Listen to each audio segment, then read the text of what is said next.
中央批复广西，南宁获得新机遇，将建设高标准都市圈。南宁市国土空间总体规划近日获国务院批复，这是南宁市历史上第一部多规合一的国土空间总体规划。总规划对全市国土空间的开发、利用、保护、修复做出了系统谋划和全局安排。今天就让我们来了解一下，观看中不要忘记点赞关注。1.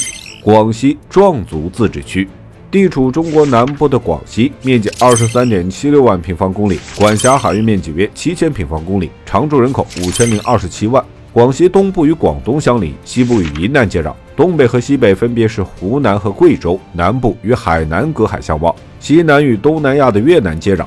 广西濒临北部湾，周边岛屿众多，共有646个，面积最大的是24.7平方公里的涠洲岛。该岛屿位于北部湾中部，岛屿南北长6.5公里，东西宽6公里，岛上有大约1.5万人。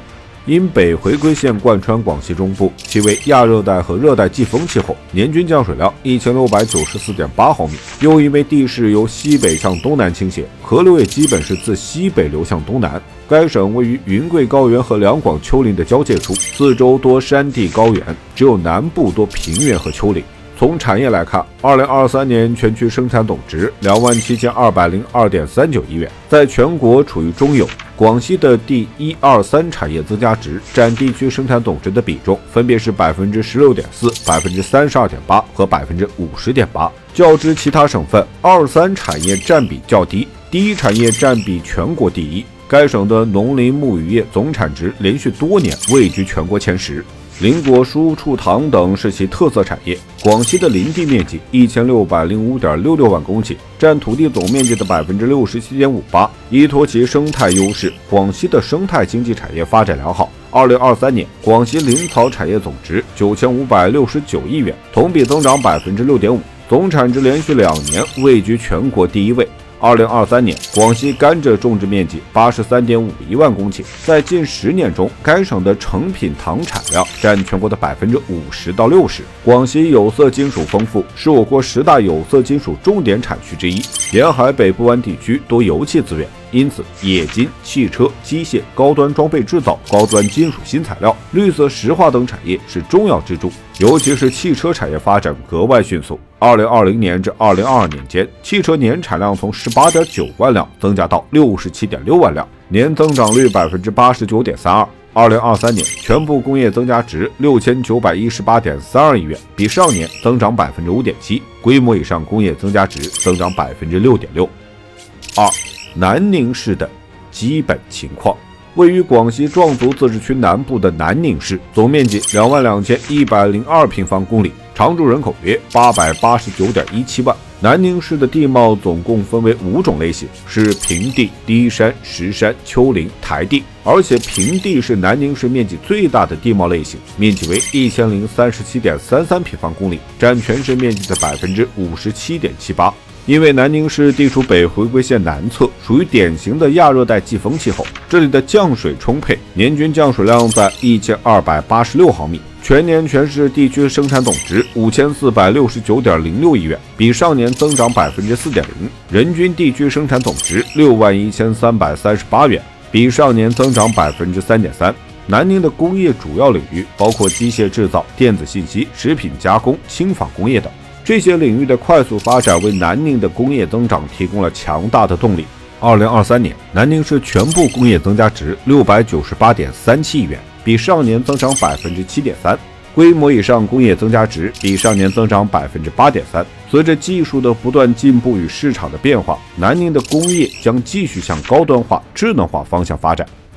3. 南宁城市性质和核心功能定位。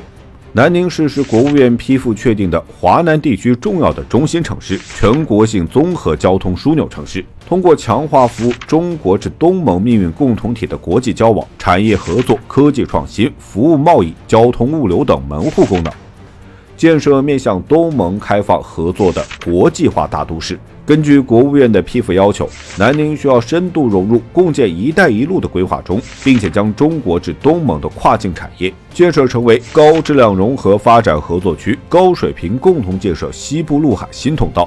提升运输能力和物流发展质量效率，深化国际经济贸易合作，引领北部湾城市群的高质量发展。规划中还明确表示，要以南宁市为中心，建设南北轻房、南宁至贵港与南宁至崇左3条城镇发展轴。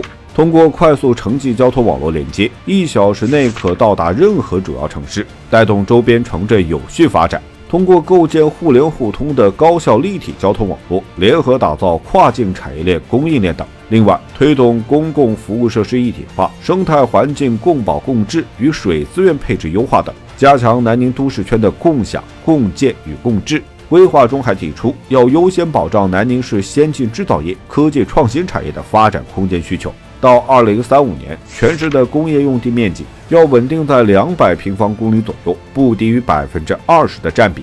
为了促进交通的互联互通，将其建设成为东盟地区的门户枢纽。规划中提出要求，需要建设高标准的平陆运河，以此强化与北部湾港口的互联互通，完善对内与对外通道的多项联通，将其建设成为全国性综合交通枢纽城市。面向东盟地区的交通物流功能也会得到强化，将南宁港作为依托，建设南宁港至钦州港组合式的多式联运枢纽，还将科学布局建设南宁市港口码头作业区，加快西江黄金水道建设，推动西江经济带发展壮大，具有重要意义。